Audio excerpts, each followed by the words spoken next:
The township of Cloncurry in northwest Queensland, 250 miles south from the shores of the Gulf of Carpentaria and 600 miles in from the Pacific coast.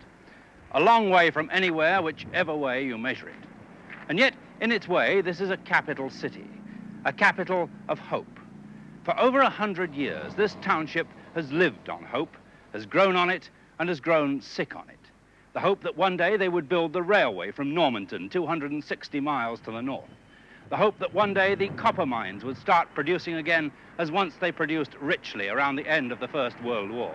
The hope that this will become the capital city for the development of this quarter of the Australian continent. And then in 1953, there came a new hope. White and shining and radioactive uranium. In that year, the Australian government removed the regulation which said that all uranium ore was automatically the property of the government, and the uranium rush was on. And the heartland of that rush was the Cloncurry field. From all over Australia, the cars and Land Rovers were making dusty trails to the Cloncurry fields, beating their way over the desert between the brown tombstones of the termites' nests. Everybody, prospectors, gougers, cattlemen, storekeepers, even the visiting parson, used to carry Geiger counters whenever they went out into the scrub. In 1953, a great cluster of uranium companies was floated in Melbourne. And then in July 1954 came that astonishing strike for which everyone had been waiting. 2 men out of a syndicate of 8, Clem Walton and Norman McConaughey, one of them a taxi driver, the other an underground timberman, stopped their truck near this spot to repair a broken plug lead. And they found their Geiger counters were almost jumping out of their hands. McConaughey named the strike after his wife, Mary Kathleen. She was ailing then, and she was to die before she received the news of his find. It turned out to be the most astonishing strike in the history of Australian mining. Within a single month, they had sold it for £250,000, the largest sum ever paid for an untested mine. A contract was signed with the British Atomic Energy Authority for the supply of £40 million worth of ore. They, the Rio Tinto Mining Company and Australian banks, put up 13 millions to develop and exploit the mine. It looked as if Cloncurry might at last grow great on the profits from Mary Kathleen. The richest fuel of them all, the fuel of the future, had been found in Cloncurry County.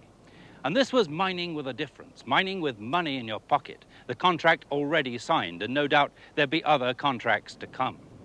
They decided, the company, to build a mining town like no other that had ever been built before. An ideal city, ideal living, a garden city in the desert, a Harlow for the winners of the most dynamic metal on earth. It was just 8 years ago that the first tents were pitched at Mary Kathleen, and this is the uranium city today.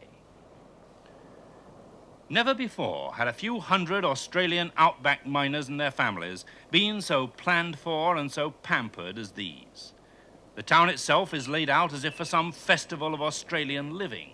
The square is set with ornamental and flowering shrubs and a fish pond ringed with water flowers.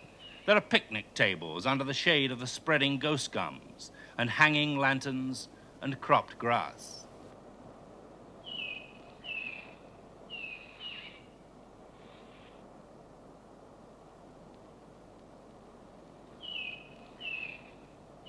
Around the gardens, there are cool terraces of shops, a tidy post office, 2 banks, a hairdresser's, a billiard room. On one side of the square is the imposing restaurant, built mainly for the single men, though it serves too as the town hall and the place for dances and parties.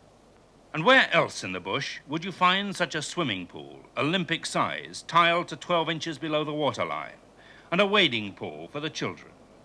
Both of them continuously chlorinated and filtered, and both of them on this Saturday afternoon with a temperature at 92 degrees, quite empty.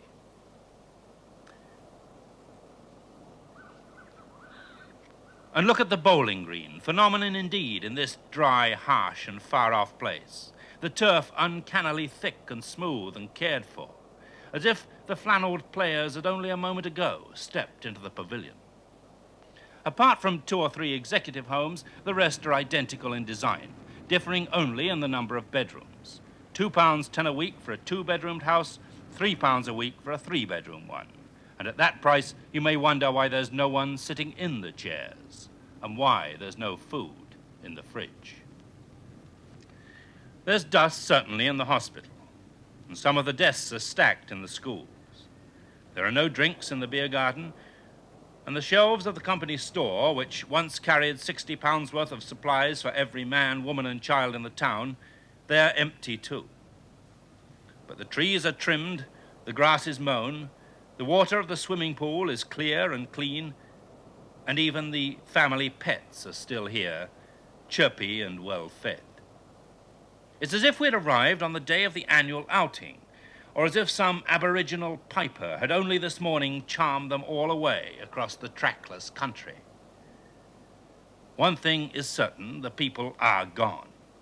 The uranium town, so lovingly planned, so expensively built such a little time ago, is empty.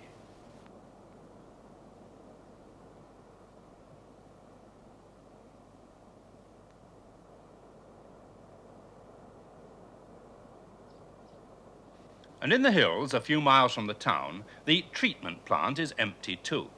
All the fantastic mechanical and chemical apparatus needed to draw uranium oxide out of Clem Walton's ticking radioactive hill. All is quiet now.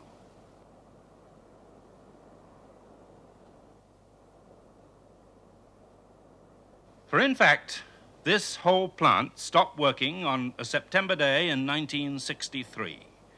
When the last shovelful of uranium oxide required under that first order had been heaped into the drum. The world had enough uranium, and more than enough. All the warheads and all the nuclear power stations couldn't take another quid's worth. So one day, all this was working and working for a handsome profit, and the next it was still. Everything was made neat and tidy, stacked in piles and stood in rows, everything to wait for another order which must surely come one day. The 1,100 people in Mary Kathleen climbed into their motor cars and headed east through Cloncurry, 1,300 miles to Brisbane, or south 1,000 miles to Adelaide, leaving it all behind. But they left behind a couple of dozen men to keep things shipshape at the plant and in the town, to keep some breath of life in Mary Kathleen for the day that nations begin to buy uranium again, and to keep the hope alive, for hope is what Cloncurry County is so accustomed to living on.